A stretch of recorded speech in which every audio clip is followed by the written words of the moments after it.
I wanted to take some time to go through the math of how we come up with the expression for standing waves on a string. So I tried to sort of sketch a picture of what a particular standing wave might look like. The idea is what we see is the string is definitely vibrating as the waves are traveling up and down in both directions on the string. But what happens is these areas of what we call nodes, which are zero amplitude locations, and the antinodes, which are where the amplitude is the largest, these tend to appear that we can see them as the string is vibrating. It's almost like I think of it as an envelope that sort of describes the outer boundaries of what the superposition of all the waves looks like. And that's what we sort of are looking at when we see the standing wave. The way that the standing wave is set up is that you have two identical waves traveling in different directions along the string. So you might start with a wave that's traveling to the right. You start that wave, it goes down the length of the string, it hits the boundary, and then is reflected backwards. And so then you have a wave that's moving to the left. So what happens is now, and this keeps happening at either end, is you have the superposition of these two waves moving in the opposite direction. The qualities of the wave are identical in that they have the same frequency, they have the same wavelength, and they're traveling at the same speed. But they're interfering with each other as they go up and down the length of the string. And so from the principle of superposition, we simply add the two waves together to get the total wave that results. Now, one of the reasons I wanted to do this video is because I wanted to show you the steps, the algebraic steps of how we come up with the final expression. So we have these two expressions for the two waves that are traveling along the string, the one that's going from left to right and the one that's going from right to left. The only difference between them is the sign that's in front of the omega t. That's the sign that determines which way they're moving. What we're going to do is we're going to use a trig identity. It's the trig of the sign of the sum or difference of two angles. We call them in this general form alpha and beta. Alpha would correspond to kx, beta will correspond to omega t. And we're going to use this trig identity to rewrite the expressions for y1 and y2, which we're going to be adding together. So let's do that. So y is equal to y1 plus y2. y1 is the difference of the two angles. So I have a sine of kx cosine of omega t minus a cosine of kx sine of omega t. So that expression is the y1 using the trig identity. Then we have y2. So we get a sine of kx cosine of omega t, and then plus a cosine of kx sine of omega t.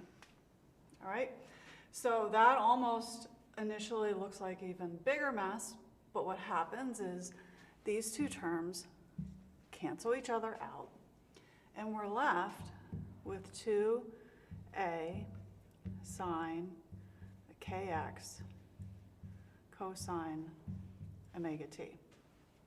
And so this is the total wave that is resulting. Now, looking at this can be a little bit confusing, but if we think about it, and when we think about the videos that we look at in class of the standing wave, we can definitely see the string vibrating up and down as, as the waves are traveling, but then there's sort of this overall envelope, which we can think of as the overall amplitude of that vibration, which you can see depends on the variable x.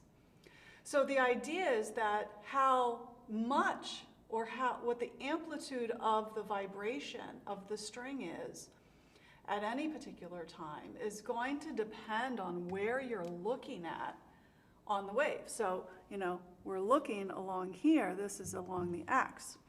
And so there absolutely are some values of x where this value is always going to be 0. And there's also going to be values of x that are going to give the total amplitude of this expression would be 2 times a.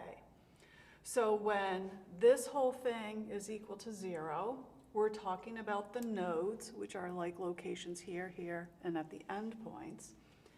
And when this whole thing is equal to 2a, we're talking about the antinodes, which are these locations. Okay? So let's think about finding the nodes.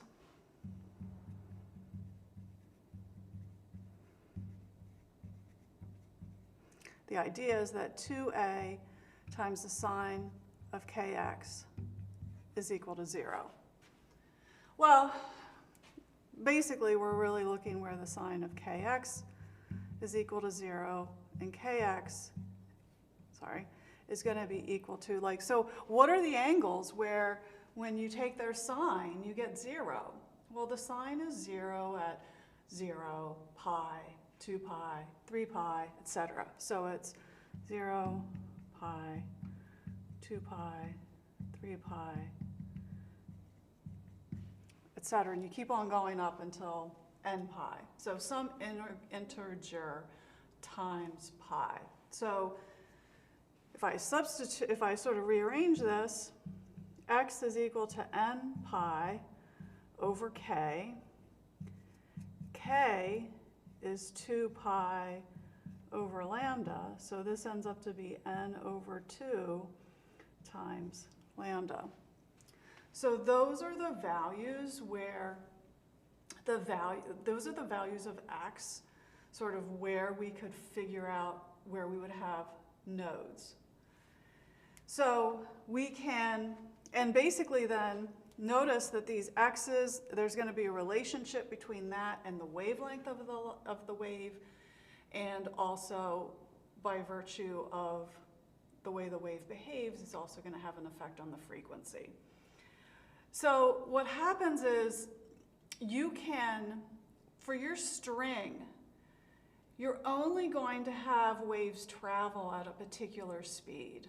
We learned earlier in the chapter that the speed of the wave can depend on the tension and the mass distribution of the string itself. That's fixed. That's not being changed as we look at different types of standing waves. But what we're interested in is how do we get these different patterns? This is just one pattern, but there's many different ones. And what the difference is that the innate frequency and wavelength of the waves that are traveling on that string. So different wavelengths and different frequencies will create different patterns of standing waves. So let's take a look at some of these patterns and sort of the shortcut of how I like to think about figuring out, what is their wavelength, what is the frequency, etc. So I'm going to erase a little bit of this just to make a little bit more room.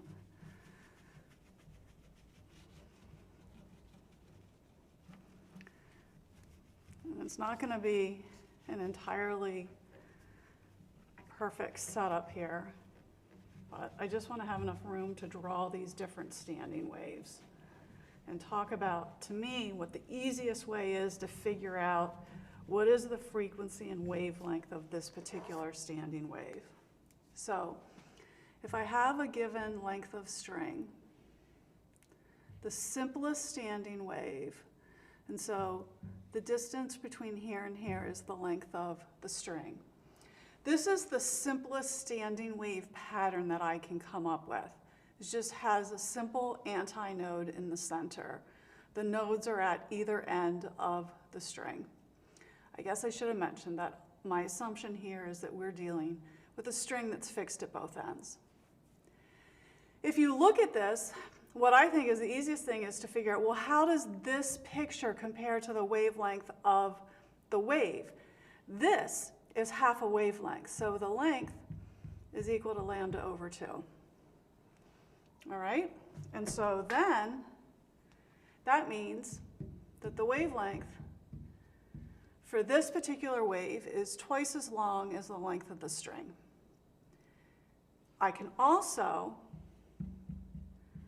say something about the frequency of this wave by thinking about the relationship between the velocity and the wavelength. And so this is going to be v over 2L. Now, because this is the first frequency that we can come up with, and this is actually going to be the lowest frequency, the number that's going to be the smallest, we call this the fundamental frequency.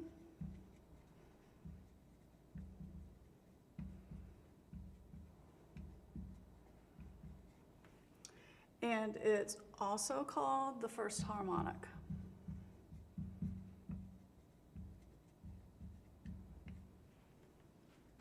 All right. Now let's look at another scenario. The next picture that we could come up with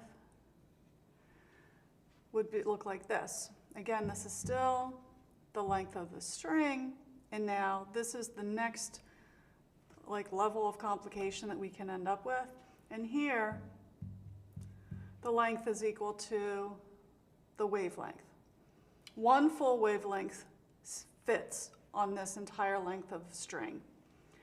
So the frequency, which is v over the wavelength, is v over L, and that is going to be the second harmonic. Notice that this is going to be a higher frequency of wave, and it's also called the first overtone.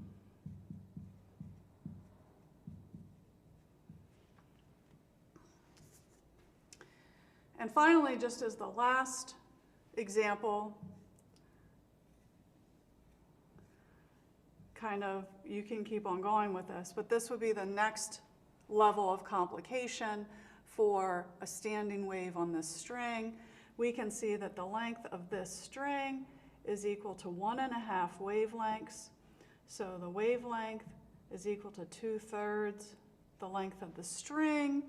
And so for this one, the frequency is going to be 3/2 v over L. That's going to be the third harmonic, and it's also going to be it's also going to be called the second overtone. I find just going through this and sort of looking at it and thinking through it is a lot easier. There's equations for what the frequency looks like. The first frequency is going to be n times v over 2L, where n is 1.